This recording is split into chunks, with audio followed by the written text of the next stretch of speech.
ఈ variety sir మేము గొనసపూడిలో సిద్ధ వెంకటేశ్వర గారి పొలంలో 4.5 ఎకర్స్లో తీసుకున్నామండి.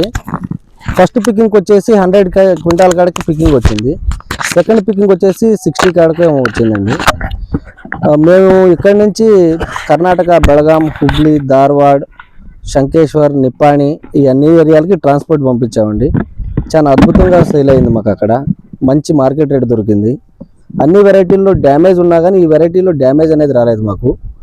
మార్కెట్ కూడా చాలా బాగా అమ్మిందండి ఈ వెరైటీ. ఈ వెరైటీ వచ్చేసి వేరే వాటితో పోల్చుకుంటే వేరే వెరైటీలు బ్యాగ్లో 45 kgs అలాగ వస్తే ఈ వెరైటీ మాత్రం 50-55 kgs వరకు వెయిట్ వస్తుందండి. సో దాన్ని బట్టి వెయిట్ కూడా ఎక్కువ అండి. ఈ వెరైటీ కాటాలకు కూడా ఎక్కువ వస్తుంది. ఈల్డింగ్ దానివల్ల ఎక్కువ వస్తుందండి. సో మొత్తానికి ఓవరాల్గా వైరస్ తట్టుకోవడం బాగుంది కదండి ఈ రకంలో? బాగుందండి. వైరస్ తట్టుకోవడానికి బాగుంది. రైతులకు కూడా బాగా ప్రిఫర్ చేస్తామండి మేము. వెరైటీ వేయండి అని కూడా మార్కెటింగ్ కూడా బాగుంటుంది చాలా.